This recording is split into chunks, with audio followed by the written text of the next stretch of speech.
यसरी बनाउँदाखेरि चाहिँ पर्कको चाउमिन चाहिँ एकदमै मिठो हुन्छ अनि साथसाथै तपाईँहरूले 9-10 मिनटभित्रमा चाहिँ रेडी पनि भइसक्छ। मैले चाहिँ एकदम सर्टकटमा चाहिँ सजिलो टाइपले चाहिँ हजुरहरूको माझमा चाहिँ ल्याउन चाहेकी छु। अनि हजुरहरूलाई चाहिँ कस्तो लाग्छ कमेन्ट गर्नु भने नबिर्सिनु होला र मेरो च्यानलमा नयाँ हुनुहुन्छ भने त पक्कै पनि एउटा सब्स्क्राइब गरिदिनुहुन्छ भने चाहिँ यत्रो ठुलो आशा बोकेको छु है। अनि अब भने सुरु गर्दैछु बनाउनको लागि चाहिँ यहाँ चाहिँ अब म लिँदैछु 1 पावा जति चाहिँ मैले पर्कलाई यसरी लिएको छु। पर्कलाई चाहिँ 5-6 मिनट जस्तो चाहिँ यसरी मजाले बोइल गर्नुपर्ने हुन्छ है। अनि त्यसरी बोइल भइसकेपछि चाहिँ मैले फेरि त्यसलाई चिसो हुन दिन्छु र त्यतिन्जेल चाहिँ म यहाँ नुडल्सलाई पनि बोइल गर्दैछु। जुन चाहिँ यसरी मैले सानो सानो प्याकेटको यो चाहिँ एकदम पतला पनि हुन्छ। अनि यो 10 रुपियाँ प्याकेटको यसरी थुक्पालाई चाहिँ मैले बोइल गर्दैछु। अनि बोइल गर्दाखेरि चाहिँ पानी तातो बनाएर उम्लिसकेपछि मात्रै तपाईँहरूले नुडल्सलाई एड गर्नुपर्ने हुन्छ र चाहिँ राम्रोसँगले यसरी चलाउनु पर्ने हुन्छ हैन। कतिले चाहिँ यसरी बोइल हुँदाहुँदै यो उयसलाई पनि लाउँछ तेललाई, तर मजालाई हैन यसरी उम्लिसकेपछि चाहिँ मजाले धोएर राखेकी छु। र चाहिँ मैले अघिको यो पर्क जुन चाहिँ मैले बोइल गरेको थियो यो चाहिँ चिसो भइसक्यो। अब म यसरी चाहिँ मसिनो मसिनो पिस गर्छु। अनि जति सानो मतलब यसरी सानो पिस गर्दाखेरि चाहिँ मजाले पाक्छ पनि अनि खाँदा पनि मिठो हुन्छ है। हुन त ठुल्ठुलो पिस गर्दा पनि हुन्छ अनि यसको क्वान्टिटी ज्यादा कम गर्न सक्नुहुन्छ तपाईँहरूले आफ्नो नुडल्सको क्वान्टिटीलाई हेरेर हैन। अब चाहिँ मेरो यो सुक्खा भइसकेको छ र यसरी चाहिँ मैले 5 मिनट जस्तो तारिसकेपछि मैले यहाँ रिफाइन तेललाई लाएर चाहिँ मजाले मिक्स गर्छु ताकि एक अर्कामा चाहिँ नटालियोस् भनेर है। अनि यसरी सबै मिक्स गरिसकेपछि अब मेरो नुडल्स रेडी भयो। अनि अब म यहाँ लगाउँदैछु एउटा कराई र चाहिँ तेल लगाएँ त्यसमा हैन। सबै भेजिटेबल्सहरू पनि मैले यसरी काटेर रेडी गरेको छु। जुन चाहिँ छ बिन्स, ग्रिन मटर अनि यसरी क्यारोटहरू, प्याजहरू सबै काटेर यसरी राखेकी छु है। तपाईहरुकोमा यदि यो भेजिटेबल्स छैन भने स्किप गर्न सक्नुहुन्छ। अनि यसरी पर्क पनि काटिसकेँ र सानोबाट क्याप्सिकम थियो र त्यसलाई पनि मैले वेस्ट नजाओस् भनेर चाहिँ लगाइदिएकी छु। र यसरी तेललाई तातो भइसकेपछि मैले यो जुन चाहिँ मैले अघि पर्क काटेर राखेको छु यसरी चाहिँ मैले मजाले एकछिन चाहिँ फ्राई हुन दिन्छु। 2-3 मिनट जस्तो, साह्रो ज्यादा गर्नु हुँदैन, कडा हुन्छ है। अनि ग्यासको फ्लेम पनि त्यस्तो हाई नगर्नु होला किनभने पड्केर बाहिर जान्छ नि त।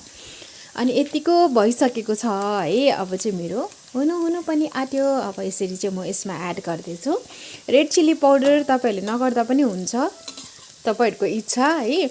तर मैले चाहिँ यहाँ अब यो पर्कमा चाहिँ अलिकति टेस्टको लागि र अलिकति स्पाइसी होस् भनेर चाहिँ एड गरेकी हुँ।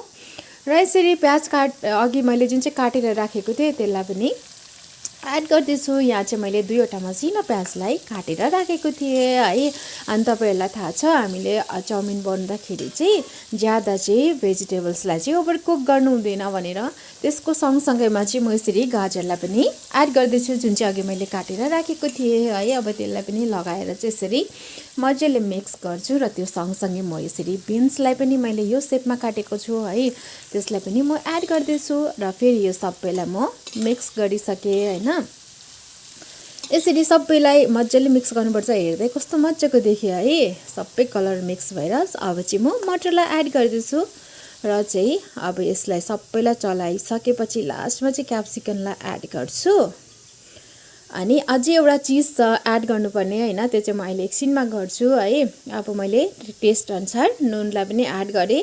तपाईहरुले यो अजिनामोटोलाई पनि एड गर्न सक्नुहुन्छ, तर त्यो चाहिँ हेल्थको लागि त्यति राम्रो हैन, सो मैले यसलाई चाहिँ एड गरिन है। अब यसरी सबैलाई मजाले पकाउनु पर्छ एकछिन है, ज्यादा चाहिँ पकाउनु हुँदैन किनभने मेरो पर्क त अलरेडी बोइल पनि भएको अनि पाकी पनि सकेको छ। अब यतिको पाकिसकेपछि चाहिँ अनि मैले नुडल्सलाई पनि एड गरेँ है। तपाईहरुले याद गर्नुपर्छ कि भेजिटेबल्सलाई चाहिँ जहिले पनि ओभर कुक गर्नु हुँदैन भनेर। अनि त्यसरी म यसरी चाहिँ अब ससलाई पनि माथिबाट लगाएर फेरि राम्रोसँगले मिक्स गर्छु सबैलाई। अनि तपाईहरुले जति सक्दो चाहिँ यो नुडल्सको क्वान्टिटी र भेजिटेबल्सको क्वान्टिटी बराबर गर्नुभयो भने चाहिँ देख्दा पनि अति नै राम्रो अनि खाँदा डाइजेस्ट पनि हुन्छ, ग्यासहरू पनि हुँदैन हैन। अनि साथै मिठो पनि हुन्छ। यसरी नै धेरै भेजिटेबल्स लाएर बनाउनु होला है। अनि म लास्टमा चाहिँ यसरी क्याबेजलाई जुन चाहिँ पत्ताकोपी बन्दाकोपीलाई मसिनो काटेर चाहिँ यसरी एड गर्दैछु। यसलाई चाहिँ ज्यादा पकाउनु पर्दैन नि त, त्यही भएर चाहिँ मैले यसरी लास्टमा एड गरेको हो। अनि ज्यादा पाक्यो भने चाहिँ राम्रो पनि देख्दैन, साथै खाँदा पनि मिठो हुँदैन, अनि त्यही भएर चाहिँ मैले लास्टमा एड गरेको। अब चाहिँ भने मेरो प्राय रेडी भइसक्नु आँटेको छ। अनि यसरी बनाउनु भयो भने चाहिँ होटलको भन्दा पनि मिठो हुन्छ। अनि यति त छ है, एक किचनमा बनिहाल्छ भने किन बाहिर गएर खाइरहने होइन, घरमै बनाएर खाने नि।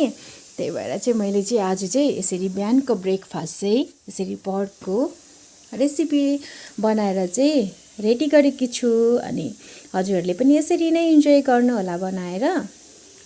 हेर्नुहोस् त, हेर्दै खाउँ लाग्ने खालको भएन, अनि देख्दा मात्रै होइन खाँदा पनि अति नै मिठो भएको छ। अब चाहिँ यसरी हामी लगाएर चाहिँ खाँदैछौँ। अनि हजुरहरूलाई चाहिँ यो मैले बनाएको एकदमै छिटो अनि अति नै मिठो चाहिँ यो पर्कको रेसिपी चाहिँ, पर्क चाउमिनको रेसिपी चाहिँ कस्तो लाग्यो अनि कमेन्ट गर्नु पनि नबिर्सिनु होला। मेरो च्यानलमा नयाँ हुनुहुन्छ भने सब्सक्राइब पनि गरिदिनुहोस्। अनि मेरो यो बनाएको रेसिपी हजुरहरूलाई मन पर्यो भने चाहिँ लाइक पनि गरिदिनुहोस्। साथै तपाईहरूको फ्यामिली अनि फ्रेन्ड्स है सर्कलमा चाहिँ धेरैभन्दा धेरै सेयर पनि गरिदिनुहोस् भन्न चाहन्छु। Thank you so much for watching. अनि हजुरहरूले पनि इन्जोय गर्नुहोस् है त्यसरी बनाएर। Bye by.